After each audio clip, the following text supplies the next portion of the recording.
Keep calm and wait for Christmas. تو Christmas season on تھا، وہ موسم جس کا سارا سال انتظار کیا جاتا ہے، وہ موسم جسے مسکراہٹوں کا، اطمینان کا، خوشیوں کا اور محبتوں کا موسم کہا جاتا ہے، تحائف کا، سیاحت کا اور گھنٹیوں کا بھی۔ دنیا بھر کے رنگ برنگے پرندوں سے آباد مانچسٹر خالی ہونے لگا۔ 12 دسمبر سے 13 جنوری تک کے لیے یونی بند تھی۔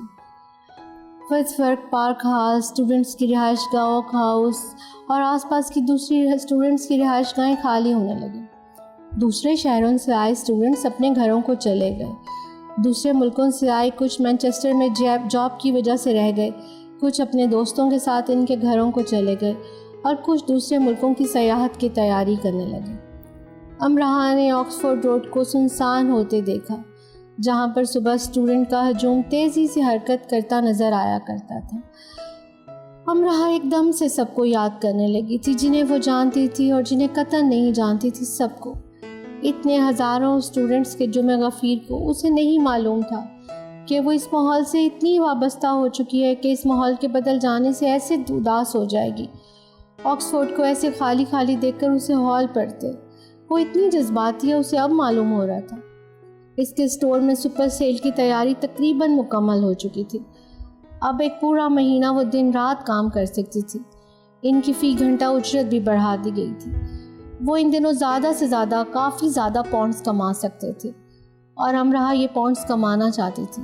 شرلی، دائم وغیرہ کا گروپ یورپ کی سیاحت کے لیے جا رہا تھا اور آلیان بھی۔ اسے حیرت تھی کہ وہ دوسرے ملکوں میں اتنی آسانی سے گھومنے پھرنے کے لیے کیسے جا سکتے ہیں۔ پاکستان میں تو لوگ ایسے دوسرے شہروں میں نہیں جاتے۔ دائم نے تو اسے بھی چلنے کے لیے کہا، لیکن اس نے انکار کر دیا تھا۔ اسے ایک پاؤنڈ جمع کرنا تھا۔ تم غلط سمجھ رہی ہو، اتنے پیسے نہیں لگتے جتنے تم سمجھ رہی ہو۔ ہم ٹرین یا بس سے جائیں گے۔ ہم نے خاص ڈسکاؤنٹ پاس لیے ہیں جن سے ہمارے بہت کم پیسے خرچ ہوں گے۔ ہم کسی لگژری ہوٹل میں نہیں رہیں گے بلکہ ہاسٹلز میں رہیں گے یا بہت کم قیمت والے ہوٹلز میں۔ شرلی نے اسے منانا چاہا۔ میں پھر بھی نہیں جا سکتی، مجھے ایک پاؤنڈ بچانا ہے۔ تمہارا فیصلہ بھی معقول ہے۔ شرلی نے اس کے فیصلے کا احترام کیا۔ ہم پہلے سویڈن جائیں گے، پھر فرانس۔ کیا کوئی ایسے جوتے ہیں جو پیروں کو اتنا آرام دیں کہ لگے ہی نہ کہ ہم انہیں پہن کر 8-10 میل دور چلتے رہیں؟ جانے سے پہلے رات کو آلیان اس کے اسٹور میں آیا۔ میں بل بناتی ہوں، جوتے نہیں۔ وہ ایسے ہی اداس ہو رہی تھی اور وہ اسے اور اداس کرنے آ گیا تھا۔ جوتوں کی دکان میں کام تو کرتی ہوں نا، میں سیلز مین نہیں ہوں۔ تم سیلز مین کے پاس جاؤ۔ مجھے ایسا کیوں لگ رہا ہے کہ تم نے صبح سے اب تک کم از کم 10 کپ کڑوی کافی کے پیے ہیں، زیادہ بھی ہو سکتے ہیں۔ کافی کڑوی ہی ہوتی ہے۔ کاؤنٹر پر رکھے کمپیوٹر کے ساتھ وہ مصروف تھی اور ایسے ظاہر کر رہی تھی جیسے اتنے بڑے اسٹور کا کام وہ اکیلی ہی کرتی ہے۔ کافی اس وقت زیادہ کڑوی ہوتی ہے جب وہ زبان کو اور کڑوا کر دے۔ شاید تم سیاحت کر کے واپس آؤ تو ایسی کم عقلی کی باتیں کرنا چھوڑ دو۔ سنا ہے دوسری سرزمینوں کا پانی پینے سے اور فضاؤں میں سانس لینے سے بہت سی دماغی بیماریاں ٹھیک ہو جاتی ہیں۔ لگتا ہے تم پر کام کا بہت بوجھ ہے امراہ۔ اس نے انداز کو افسردہ بنایا۔ میں مضبوط اعصاب کی مالک ہوں۔ امراہ نے انداز کو مضبوط بنا لیا۔ لیکن تمہاری شکل کچھ اور ہی کہہ رہی ہے۔ اگر تم کہو تو میں سویڈن چلا جاتا ہوں، فرانس نہیں، بلکہ اگر تم کہو تو میں جاتا ہی نہیں۔ میرا خیال ہے میرے جانے سے پہلے ہی تم مجھے بہت یاد کرنے لگی ہو۔ مجھے انتظار رہے گا یہ دیکھنے کے لیے کہ سویڈن اور فرانس کی ہواؤں نے تم پر سے پاگل پن کے اثرات کچھ کم کیے یا اور بڑھا دیے۔ تمہیں میرا انتظار نہیں رہے گا؟ اس نے چند قدم آگے بڑھا کر جوتوں کے ریک کی طرف دیکھتے ہوئے خود کو لاپرواہ ظاہر کرتے ہوئے پوچھا۔ امراہ خاموشی سے اپنا کام کرتی رہی۔ لو، میں جا رہا ہوں، اس نے کہا، لیکن وہ جانے کے لیے اپنی جگہ سے ہلا نہیں۔ ملر، امراہ نے ایک سیلز مین کو متوجہ کیا، انہیں ایسے جوتے چاہیے جنہیں پہن کر یہ اڑ سکیں، پلیز ان کی مدد کریں۔ آلیان نے چونک کر امراہ کی طرف دیکھا۔ وہ شرارت سے مسکرا رہی تھی۔ یہ جوتوں کی دکان ہے، back to the future film کا سیٹ نہیں، یہاں کچھ اڑنے شڑنے والا نہیں ملتا۔ ملر پر بھی کام کا کافی بوجھ لگتا تھا۔ تمہارے سیلز مین نے بھی کڑوی کافی پی ہے اور 10 کپ سے زیادہ پی ہے۔ وہ بسورتا آلیان چلا گیا اور 5 منٹ بعد وہ پھر سے اس کے پاس موجود تھا۔ میں نے کچھ پیسے جمع کیے ہیں، تم مجھ سے ادھار لے سکتی ہو اور ان کی واپسی کی کوئی جلدی نہیں۔ جب شادی ہو جائے گی تو ہم حساب ٹھیک کر لیں گے۔ امراح نے اپنے سر پر ایسے ہاتھ رکھ لیا جیسے کہہ رہی ہوں کہ خدا کے لیے جاؤ، میرا مغز نہ کھاؤ۔ ٹھیک ہے، میں جا رہا ہوں، لیکن آفر موجود ہے، تم مجھے فون کر کے بتا سکتی ہو۔ ہمیں صبح نکلنا ہے، تم ہمارے نکلنے سے 1 منٹ پہلے بھی بتا سکتی ہو۔ ٹھیک ہے، میرا ارادہ ہوا تو میں 1 منٹ پہلے فون کر دوں گی۔ پکا؟ وہ ایسے خوش ہو گیا جیسے اس نے اس کے ساتھ رہنے کا وعدہ کر لیا۔ ہاں پکا۔ 10-12 جوتے صرف دیکھ کر آدھا پونا گھنٹہ مزید اسٹور میں گزار کر وہ چلا گیا۔ امراح کی آنکھیں نم ہو گئیں۔ ویرا اور اینون بھی جا چکی تھیں، جتنے اس کے دوست تھے اور جن سے اس کی ہائے ہیلو تھی سب باری باری جا چکے تھے۔ وہ بھی جانا چاہتی تھی، بلکہ وہی تو جانا چاہتی تھی، وہ جس نے کبھی یہ نہیں سوچا تھا کہ وہ کبھی پاکستان کے چند شہروں کے علاوہ کہیں اور گھوم پھر سکے گی۔ اسی کو تو جانا چاہیے تھا۔ ویرا، اینون اور ایسے ہی دوسرے لوگ کتنے ملک گھوم پھر چکے تھے۔ اس نے بھی کام کر کے پیسے اکٹھے کیے تھے، لیکن وہ پیسے دائم کو واپس کرنے کے لیے جمع کر رہی تھی۔ اگر بابا کے اسٹور میں آگ نہ لگتی اور اس نے اپنے پیسے بابا کو نہ دے دیے ہوتے تو وہ بھی ویرا کے ساتھ نکل چکی ہوتی۔ اس کی آنکھیں نم تھیں، اس لیے کیونکہ زندگی شاید اسے چند موقع دے دے گی دوسرے ملکوں کی سیاحت کے، لیکن وہ اسے یہ سب دوست شاید نہیں دے سکے گی۔ خیر، دل مضبوط کرتے ہوئے وہ اوور ٹائم کرتی رہی اور ہفتے میں 1 بار یونیورسٹی تک پیدل ضرور چلتی جاتی۔ خوش آئند بات یہ تھی کہ 13 جنوری سے سب پہلے جیسا ہونے والا تھا۔ یونی کھلتے ہی ایگزام شروع تھے، اس لیے سب نیو ایئر کے بعد آنا شروع ہو جائیں گے۔ یونیورسٹی کے ہزاروں اسٹوڈنٹس کو کبھی یہ خبر نہیں ہو سکتی تھی کہ لاہور کی رہنے والی، دادا کی گود میں گھنٹوں سر رکھ کر رونے والی ان سب کو کتنا یاد کر رہی ہے۔ وہ یونیورسٹی پر گرنے والی برف کو گھورتی ہے اور مسکرانے کی صحیح کرتی ہے۔ وہ اولڈ کیمپس کی یونیورسٹی آرک کے سامنے آ کر کھڑی ہو جاتی ہے اور آتی جاتی ٹریفک کو دیکھتی ہے۔ اس کے منہ سے بھاپ نکلتی ہے اور آنکھیں گیلی گیلی سی ہو جاتی ہیں۔ وہ دادا کو مانچسٹر میں پھیلی برف دکھاتی ہے، مسکرانے کی کوشش کرتی ہے، ان سے باتوں میں دل بہلا لیتی ہے۔ تم چلی جاتی میری بچی، جتنے پیسے تمہارے پاس تھے، پیسے تو آ جائیں گے، وقت نہیں آئے گا۔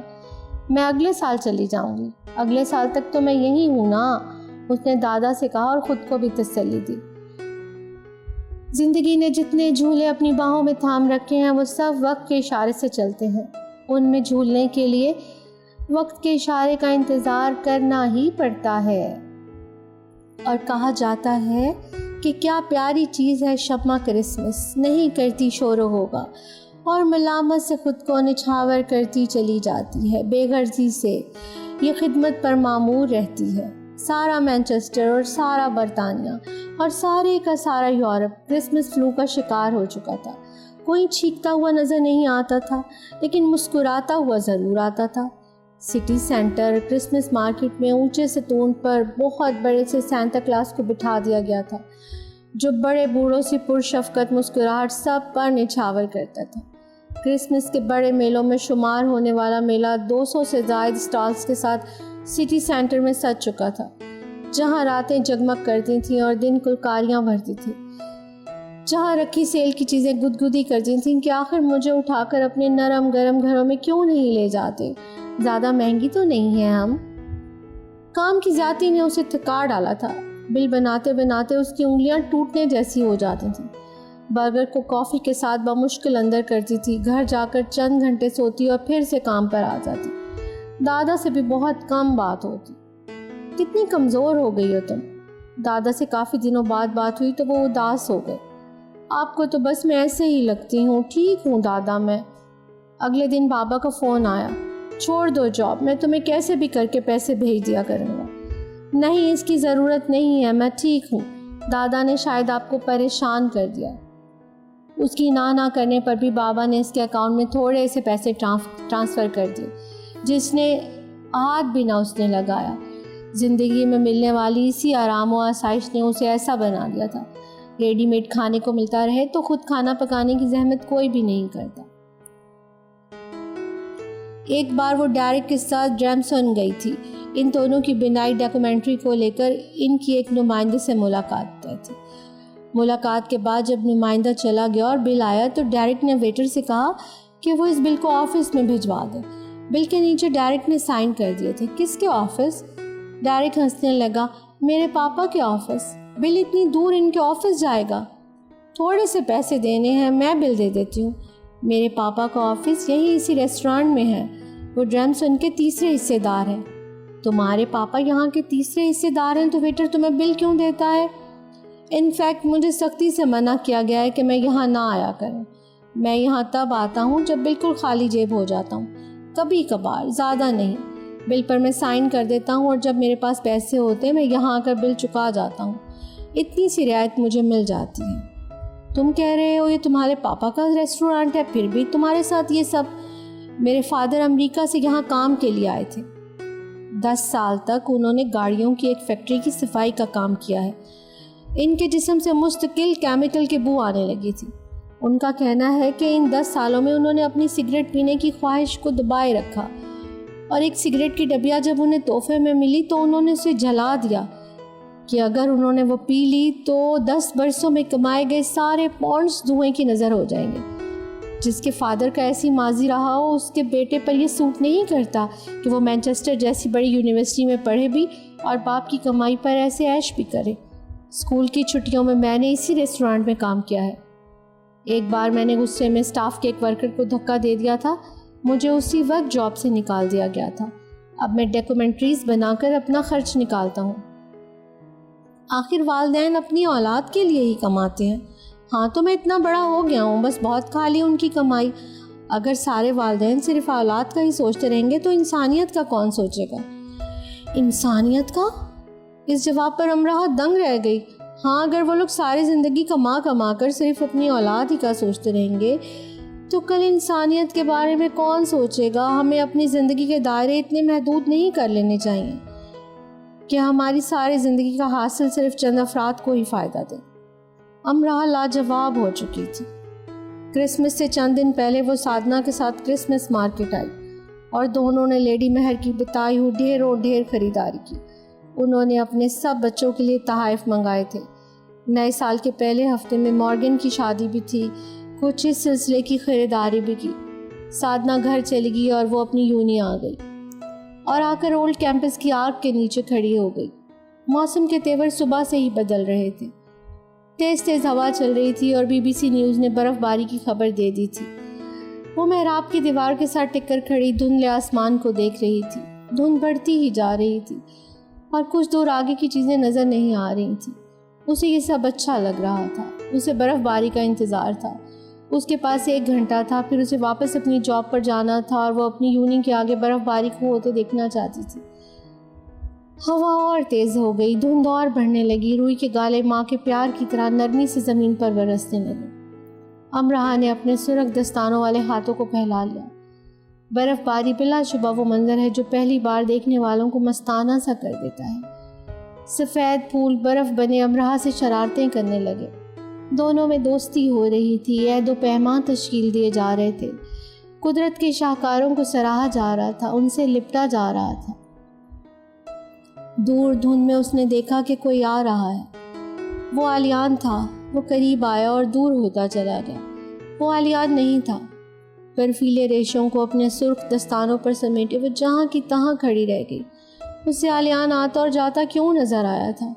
سوال دماغ سے اٹھا اور دل میں جا مقید ہوا۔ گرم کوٹ کے اندر اس کے وجود نے سہم کر جھرجھری لی۔ دھند کو چیرتا پھر کوئی آ رہا تھا، آکسفورڈ کو بھاگ کر پار کرتا ہوا، یونیورسٹی کی طرف بڑھتا ہوا۔ امراہ محراب کی دیوار کے ساتھ سمٹ سی گئی۔ برف باری میں تیزی سی آ گئی تھی۔ اس کے سرخ دستانے نم ہو رہے تھے۔ برف کی پھوار کو دیکھتے اس کی آنکھیں نہیں تھک رہی تھیں۔ اور یہ کون اس کی طرف آ رہا ہے جس کے ہاتھ میں نیلے پیلے سفید پھول تھے؟ پھول بہت زیادہ تھے، ان پر برف گر کر ٹھہر رہی تھی۔ وہ بار بار انہیں جھاڑ رہا تھا۔ اس نے گردن کو خم دے کر امراہ کو دیکھا اور ابرو اچکا کر مسکرا دیا۔ تیز ہوا کا جھونکا آیا اور اس چھبی کو اڑا کر لے گیا۔ امراہ نے سہم کر آس پاس دیکھا۔ ٹریفک نہ ہونے کے برابر تھی۔ اطراف میں اکا دکا لوگ تھے اور بس۔ اس نے وہاں سے تیز چلنا شروع کر دیا۔ سنسناہٹ ہوئی اور وہ ساری کی ساری احرام پر بڑا جمان ہوئی. چلنے کی رفتار اس نے اور تیز کر دی اور پھر وہ بھاگنے لگی. آکسفورڈ روڈ پر یونی کو اپنے پیچھے چھوڑتے کیونکہ خوف اس کے وجود میں سرایت کر رہا تھا. آلیان اس کے دائیں بائیں آگے پیچھے ہر طرف تھا. وہ سامنے سے اس کی طرف آ رہا تھا, وہ پیچھے سے اسے پکار رہا تھا. یہ سب کیا تھا؟ یہ سب ٹھیک نہیں تھا. اسے اپنے تعاقب میں آلیان نہیں چاہیے تھا.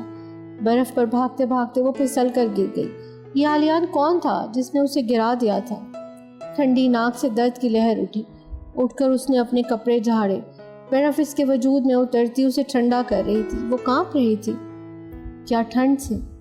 یقیناً نہیں, اور اسے تکلیف ہو رہی تھی. سفیدے کے ماحول میں سرمئی کوٹ اور سرخ مفلر میں وہ خزاں میں کھلی اس کلی کی مانند ہو گئی جو بے وقت کھلنے پر آبدیدہ ہو جاتی ہے. یونی کو اپنے پیچھے چھوڑتے وہ آہستہ آہستہ چلی جا رہی ہے. روئی کے گالے ابھی بھی گر رہے ہیں, اس کے کھلے بالوں میں اٹک رہے ہیں. وہ برف باری دیکھنے آئی تھی, لیکن اس نے ایک ایسی برف باری دیکھی تھی جس نے اس کے اندر کی بہاروں کو ختم کر ڈالا تھا. سارا سبزہ سفیدے میں بدلتا جا رہا تھا. اور خزاں کتنی بھی خوبصورت کیوں نہ ہو, بہار کو نگلے تو موت ہوتی ہے, اور مشرقی لڑکیوں کے لیے موت جلد نازل ہوتی ہے. وہ سلطنت سفید پر چل رہی ہے, لیکن ایسا کیوں لگ رہا ہے کہ وہ زمین میں دھنس رہی ہے؟ دل احساسات کا اکھاڑا ہے اور دماغ اس اکھاڑے کا شیر. یہ شیر دھاڑتا ہے تو دل جل کر بجھ کر ٹھنڈا ہو کر بیٹھ جاتا ہے. مشرق کے اکھاڑوں میں یہ شیر نگر نگر پایا جاتا ہے. مشرق سنیاسی بھی ہے اور سامری بھی. مشرق میں پربت بھی ہیں اور پاتال بھی, سنگ پارس بھی, سنگ راہ بھی, جوگ بھی ہیں اور جوگنے بھی, دیے کی جوت بھی ہے اور جوگ دیپ بھی. ایسی زرخیز دھرتیوں کے باسیوں کی بہاروں کو خزائیں کیوں نہ نگل لیا کریں؟ وہ رک گئی اور اس نے گردن موڑ کر دیکھا. کیا ابھی بھی وہ اس کے پیچھے تھا, دائیں بھی اور بائیں بھی. اس نے اپنی آنکھوں کو اس منظر کو پھر سے دیکھنے کے لیے تڑپ جاتے دیکھا. کہا جاتا ہے کہ شادی ایسا مقدس فریضہ ہے جس کی ادائیگی کے دوران آپ فرشتوں سے ابدی محبت کی دعاؤں کے تحائف وصول پاتے ہیں. اور یہ بھی کہا جاتا ہے کہ شادی خوش نصیب لوگ کرتے ہیں. کچھ یہ بھی کہ کائنات میں حقیقی جشن کا لمحہ دو دلوں کے مقدس ملن کا لمحہ ہوتا ہے اور جائز ہونے کی بڑی اہمیت ہے. اور اجازت نامے کا بلند رتبہ ہے, بلند, بہت بلند. اور پاک کتابیں اور حکایتیں بتاتی ہیں کہ کائنات کی اشرف مخلوق کی اولین شادی عرش خدا پر انجام پائی, اور بعد ازاں ہونے والی ہر شادی عرش خدا پر انجام پائی شادی کا ہی رتبہ پاتی ہے. نکاح سب سے پاک اور پسندیدہ روایت, نکاح دو دلوں کی فضیلت. اور داستان یارم یہ بھی کہتی ہے کہ تبت کے برفیلے پہاڑوں میں روپوش مشک پار پری اپنی بہترین پوشاک میں طویل مسافت طے کرتی اس مشک بندھن میں بندھنے والوں پر مشک بیت برسا کر جاتی ہے, اور جاتے ہوئے وہ دولہا دلہن کی مسکراہٹیں اپنی مٹھی میں قید کر کے لے جاتی ہیں. اور شادی عہد قدیم کا وہ عہد نامہ بھی ہے جس کا ورد عہد جدید میں بھی عزت و احترام اور محبت سے کیا جاتا. مارگن کرسمس کی رات کو ہی آ چکی تھی. ماما مہر نے اس کی شادی کے لیے ٹھیک ٹھاک تیاریاں کی تھی. کیمبرج میں مارگن نے شادی کے بعد رہنے کے لیے جوش کے ساتھ مل کر ایک چھوٹا سا گھر لیا تھا, جس کی سجاوٹ کے لیے ماما مہر نے پیسے مارگن اور جوش کو دیے, جو دونوں نے بہت مشکل سے قبول کیے. مارگن نے شادی کے لباس, زیورات, شادی کے دن اور پارٹی کے سب انتظامات ماما مہر کی پیسن سے کیے تھے. ماما مہر کے سامنے ان کی میں ختم ہو جاتی تھی, اور ماما مہر بھی ان کی آنکھوں میں پڑھ لیتی تھیں کہ ان کے بچے کیا چاہتے ہیں. یہ ماں اور اولاد کا وہ رشتہ تھا جس کی مثال شاید ہی کہیں ملتی. اپنی شادی کی تیاری سے زیادہ مارگن کو ماما مہر کے کام کرنے میں دلچسپی تھی. بیوٹی سیلون سے زیادہ اسے یہ فکر تھی کہ ماما مہر نے میڈیکل چیک اپ کے لیے جانا ہے. کیمبرج کی ہزاروں داستانیں وہ ماما کو سنایا کرتی, اور دونوں کے کہکہوں سے شٹل کاک گونجا کرتا. مارگن نے سادنا اور امراہ کو شیبالیاں بننے کے لیے کہا. امراہ, جس نے پاکستان میں قریبی شادیوں میں شرکت نہیں کی تھی, وہ مارگن کی شادی کے لیے اتنی پرجوش تھی جیسے اس کی اپنی شادی ہے. لیڈی مہر نے شیبالیوں کے لیے سنہری رنگ کو پسند کیا تھا. سادنا کی سنہری ساڑی بنوا دی گئی تھی. شارلٹ اور مورگن کی چند سہیلیاں جن کی آمد متوقع تھی، اور امرہا کے لیے انگریزی طرز کی ٹخنوں تک لمبی فراکیں. فراک کا اوپری حصہ قدرے چست تھا جو نیچے آتے آتے لہریں بناتے گھیردار ہوتا چلا جاتا تھا. ذرا سی حرکت سے ان لہروں میں تلاطم پیدا ہو جاتا جو بہت بھلا لگتا تھا. سنہری موتیوں سے فراک کی پشت کو سجایا گیا تھا اور لہروں میں اسے ٹانکا گیا تھا کہ جنبش پر وہ لہروں کے ساتھ جھل مل کرتے گھپ چھپ ہونے لگتے تھے. پیچھے سے فراک کا دامن زمین کو چھوتا تھا. اس پوشاک میں وہ ایسی شہزادی لگ رہی تھی جو رقص کا حصہ بننے کے لیے بےتاب ہے، اور جو بے قراری سے دالانوں اور سیڑھیوں سے بھاگتی ہوئی آتی ہے اور حال میں رقصاں دائرے میں خود کو شامل کر لیتی ہے. اس کی لمبی پتلی گردن اس کی شان میں اضافہ کرے گی اور مور پنکھ پلکیں اس کا رقص میں ساتھ دیں گی. اس کی ساکن سیاہ پتلیاں سفید بلوری پیالوں میں سطح آب پر تیرتے پھول بن جائیں گے، اور اس کے گلابی گالوں کی سرخ روشنیوں کو مات دے گی. اپنے اونچے قد کو وہ گھٹنوں سے اپنی پوشاک کو اٹھا کر ذرا سا جھکائے گی، اور پھر اپنی بے نیازی کو بالائے طاق رکھ کر وہ خود سے اقرار کرے گی. حسن جس سلطنت کا باسی ہے میں اس کی ملکہ ہوں، امرہا. وہ یہ سب کچھ غرور اور تکبر سے ہرگز نہیں کرے گی. شہبالیوں کا لباس بلا شبہ کافی مہنگا تھا، جس کے لیے امرہا سے 1 پاؤنڈ بھی نہیں لیا گیا تھا. لیڈی مہر کی لاڈلی بیٹی کی شادی تھی. باقی جن بچوں نے شادیاں کی تھیں انہوں نے رجسٹرڈ میرج کی تھی. یہ پہلی شادی تھی جو لیڈی مہر کی خواہش پر اتنے اہتمام سے ہو رہی تھی. اگر مورگن کے بس میں بھی ہوتا تو شاید وہ 1 پاؤنڈ بھی اپنی شادی پر خرچ نہ کرتی. ماما مہر نے مورگن کو دلہن بنے دیکھا تو بے اختیار رونے لگی. وہ مورگن کا ہاتھ اپنے ہاتھ میں لیے بیٹھی رہیں، اسے دعائیں دیتی رہیں، اس کی نظر اتارتی رہیں، اور مورگن اپنی گھیردار سفید پوشاک کو کارپٹ پہ پھیلائے ماما مہر کے قدموں میں بیٹھی ان کے آنسو اپنے ہاتھ میں پکڑے ٹیشو سے صاف کرتی رہی. گلابی پھولوں کا دستہ پکڑے کونے میں کھڑی امرہا اس منظر کو دیکھ رہی تھی. اسے یقین تھا کہ اپنی آئندہ زندگی میں اس خاتون مہر سے زیادہ عظیم ہستی سے وہ نہیں مل سکتی، نہ ہی خود وہ ان جیسی عظیم ہو سکتی ہے جنہوں نے ہر قوم و نسل کے بچوں سے والہانہ پیار کیا، انہیں پالا، انہیں اپنا بنایا، انہیں یقین دلایا کہ وہ ان کے نہ ہو کر بھی انہی کے ہیں. وہ ان کی حقیقی ماں بے شک نہیں ہے، لیکن حقیقی ماں سے کسی صورت کم بھی نہیں. یہ سب کرتے خاتون مہر نے بلا شبہ 2 رتبے پائے ہیں، ایک عظیم ماں ہونے کا اور ایک عظیم انسان ہونے کا. انہوں نے سب کے لیے خوشیوں کے سامان اکٹھے کیے، کامیابی کے بھی. ان کے لیے محبت کو کبھی تفریق نہیں کیا، وہ انہیں جمع کر کر کے دیتی رہیں، انہیں ضرب ہو کے ملتی رہی. کائنات میں یہ خصوصیت صرف محبت ہی اپنے نام رکھتی ہے. یہ دینے سے اور زیادہ ملتی ہے، یہ پلٹ کر واپس ضرور آتی ہے، خسارے میں رہ کر بھی فائدے میں رہتی ہے. محبت جب خلوص سے دل سے انسانیت کے نام پہ کی جائے تو یہ عظیم بنا ڈالتی ہے. شادی کا وقت آ گیا. شہبالیاں 3 کی قطار میں دلہن مورگن کے پیچھے دائیں بائیں اپنے اپنے گلدستے پکڑے کھڑی رہیں، اور چرچ کے چھت تک بلند ہوتے دروازے کے پاس آ کر کھڑی ہو چکی ہیں. دلہن گھبرا رہی ہے اور بار بار اپنی سانسیں درست کر رہی ہے. ہال میں سب اس کی آمد کے منتظر ہیں، دلہن کا انتظار کیا جا رہا ہے. برطانوی معاشرے میں جہاں 1 منٹ ادھر سے ادھر نہیں ہونے دیا جاتا، صرف ایک دلہن کو 10 منٹ تاخیر کی اجازت ہے، لیکن انگریزی خون کی حامل دلہنیں 10 منٹ کی تاخیر کو بھی گناہ سمجھتی ہیں. برطانوی شہزادی لیڈی ڈیانا کی بہو Kate Middleton duchess of Cambridge نے 1 سیکنڈ کی تاخیر بھی نہیں کی تھی. اور وقت کی پابندی وہی قومیں کرتی ہیں جنہیں وقت پر منزل پر پہنچنے کی جلدی ہوتی، وہ نہیں جن کی کوئی منزل ہوتی ہے نہ مقصد. وقت آئے یا جائے ان کی بلا سے، اور وہ کیا جانے وقت کس کوہ نور کا نام ہے. اور یہ خوش قسمتی بھی صرف عورت کے نصیب میں لکھی گئی ہے کہ دلہن بنے، اسے کسی شہزادی اور ملکہ سے کم نہیں سمجھا جاتا. عورتوں کو اپنی کم مائگی کے رونے چھوڑ دینے چاہیے. وہ ماں بنتی ہیں تو وہ سب رشتوں سے الگ اونچے مقام پر کھڑی تصور کر لی جاتی ہیں. ایک کم عقل بھی سمجھ جاتا ہے کہ عورت ماں بن جائے تو پھر کوئی اور اس کی برابری نہیں کر سکتا. بلند و بالا چھت اور قد آدم پھولوں سے سجی کھڑکیوں سے گھرے قدیم برطانوی طرز تعمیر کے چرچ کے سرخ قالین پر سفید رنگ کی سنڈریلا فراکیں پہنے اور سر پر گلابی ربن باندھے 2 انگریز بچیاں اپنی پھولوں کی ٹوکریوں میں سے پھول کی پتیاں نکال کر دلہن مورگن کے آگے چلتے ہوئے پھینک رہی ہیں. دلہن نے ہال کے کھلے پھاٹک سے اندر قدم رکھا، سب کی گردنیں پیچھے اس کی طرف مڑی۔ ٹھیک اسی وقت ہال کے اندر پادری سے ذرا ہٹ کر بیٹھے 16 رکنی وائلن گروپ نے اپنے ساتھ سنبھالے اور انہیں نرمی سے چھیڑا۔ وہ اس دھن کو بجانے کی تیاری کرنے لگے جو فرشتوں کی دعاؤں کے ساتھ ہم آہنگ ہو سکے۔ ٹھیک اسی وقت کوئی تیزی سے بھاگتے، کالے سوٹ پر ہلکے نیلے رنگ کی ٹائی باندھتے، دلہن کے پیچھے 3 ادھر اور ادھر قطار کی صورت چلنے کی تیاری کرتی شہبالیوں کے پیچھے آیا۔ امراہ دائیں طرف شارلٹ کے بالکل پیچھے آخر میں تھی۔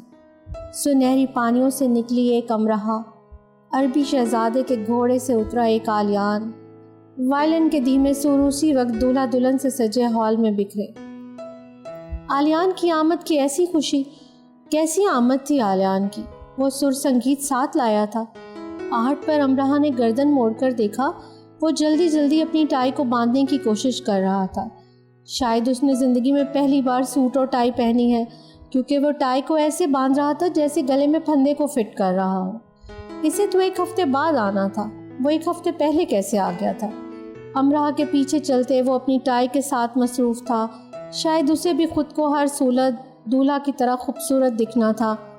اس کے بال سلیقے سے جمے تھے، اس کی آنکھوں کی چمک خیرہ کن تھی، اور اس کے جسم سے ایسی خوشبوؤں کے پروانے اڑ رہے تھے جو جذبوں سے کشید ہو اور احساسات سے معطر ہو۔ کہا جاتا ہے کہ شادی کے دن کوئی مرد اور کوئی عورت دولہا دلہن سے زیادہ خوبصورت نہیں لگ سکتے، اور میرا یہ کہنا ہے کہ اگر کوئی لڑکا دولہا دلہن سے زیادہ خوبصورت لگنے کی کوشش کرتے ہیں تو ان کے معاملے میں شدید گڑبڑ ہوتی ہے۔ اس کی شادی بھی نہیں ہوتی اور وہ اپنی شادی جیسا خوش ہوتا ہے، ہنسنے کی بات بھی نہیں ہوتی اور وہ ہنس رہا ہوتا ہے۔ شدید گڑبڑ کا معاملہ ہوتا ہے بلا شبہ۔ مجھے بتایا جائے کہ دلہن کون ہے؟ کیا صرف سفید لباس والی؟ امراہ کے عین پیچھے چلتے، موتیوں سے گندے بالوں سے ذرا پیچھے، ذرا قریب ہو کر سرگوشی میں آلیان نے پوچھا۔ امراہ نے اس کی بات پر توجہ نہیں دی۔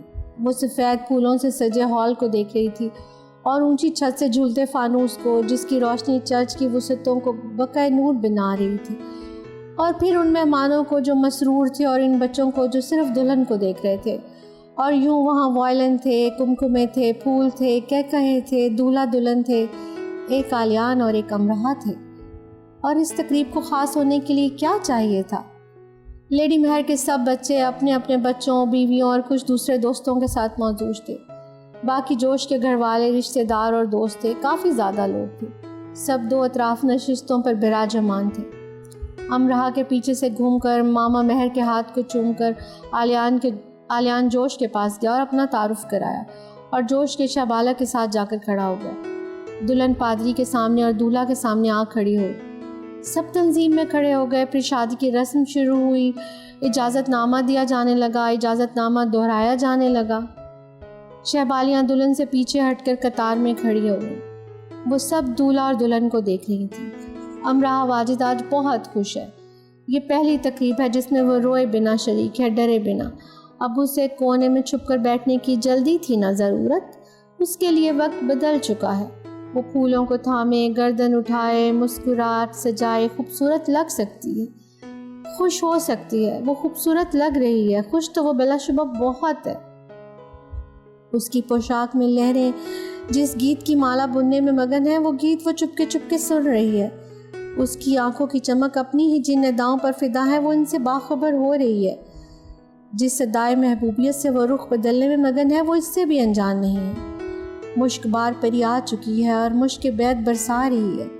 شاید وہ تھوڑی سی مہربان اور ہو جائے اور دلہن ہی کی طرح خوبصورت لگنے والی امراہ پر بھی کچھ مشک بیت برسا جائے اور دولہا کی طرح خوش آلیان کو بھی معطر کر جائے۔ لیکن اگر اس نے یہ کام نہیں کیا تو یہ کام آلیان کر رہا تھا۔ اس کی بھوری آنکھیں سنہری ہوتی جا رہی تھیں۔ امراہ اس سے ذرا سے فاصلے پر سامنے کھڑی تھی۔ امراہ کو نہیں معلوم تھا کہ وہ دولہا کے پیچھے کہیں کھڑا ہے، نہ ہی اس نے معلوم کرنا چاہا، اور آلیان کو یہ معلوم نہیں تھا کہ اس کے علاوہ بھی کوئی ہال میں موجود ہے۔ دولہا، دلہن، اچھا، اور دوسرے لوگ، کیا واقعی یہ سب ہال میں موجود ہیں؟ ایسا ہوگا، میرا نہیں خیال۔ اور اب روشنی کے ذخیروں میں کہکشاؤں کی آب و تاب سے مٹتی نہ آنے لگی۔ اور چرچ کے جگمگ کرتے فانوس کے عین نیچے بجھے سرخ قالین پر کھڑا گرانٹ پرنیا کے سر کی طرف جھکانے لگا۔ وہ اس کے نفاست سے گوندے موتی جڑے بالوں میں موتی لگا رہا ہے۔ اب اس نے پرنیا کے ہاتھوں کو تھام لیا ہے اور دلہن کی طرف دیکھنے کا اشارہ کر رہا ہے۔ تم میرے لیے ہمیشہ اس پہلے دن کی دلہن کی طرح خوبصورت اور خاص رہو گی۔ اس بار تمہیں اس عہد نامے کو سب کے سامنے دہرانا ہوگا، پرنیا نے ادا سے کہا۔ میں آلیان کے ساتھ اس عہد نامے کو دہرانے کے لیے تیار ہوں۔ میں امرہا کی طرح انتظار کرنے کے لیے تیار ہوں۔ ساتھ ہی وہ مسکرائی۔ وہ مسکرا سکتی تھی، اس کے ہاتھ گرانٹ نے تھام رکھے تھے۔ آلیان مسکرایا۔ وہ مسکرا سکتا تھا، اس کی آنکھوں نے سنہرے رنگ کو تھام رکھا تھا۔ گلابی پھولوں کے گلدستے میں مسکراہٹ اٹکی تھی، جھل مل کرتی موڑتی جڑی لہروں میں اس کا دل لک چھپ گپ چھپ کر رہا تھا۔ اس کی سمجھ میں نہیں آ رہا تھا کہ وہ کیا کرے، بھاگ کر جائے اور وائلن کو اپنی تھوڑی تلے لے کر دھنا دھن کر ڈالے، یا چھت کے ساتھ جھولتے فانوسوں کے ساتھ جھول جائے اور اعلان کرتا پھرے، یا کئی 100 پھولوں کے گلدستوں کو اپنی باہوں میں بھر کر سنہری پوشاک کے قدموں تلے ڈھیر کر دے۔ اور یہ بھی کم تھا، یہ سب بھی کم تھا۔ سب کم ہی ہوتا ہے، سب کم ہی لگتا ہے۔ محبت اس عروج کا جذبہ ہے کہ سب ادائیگیاں تولا ماشا ہی لگتی ہیں۔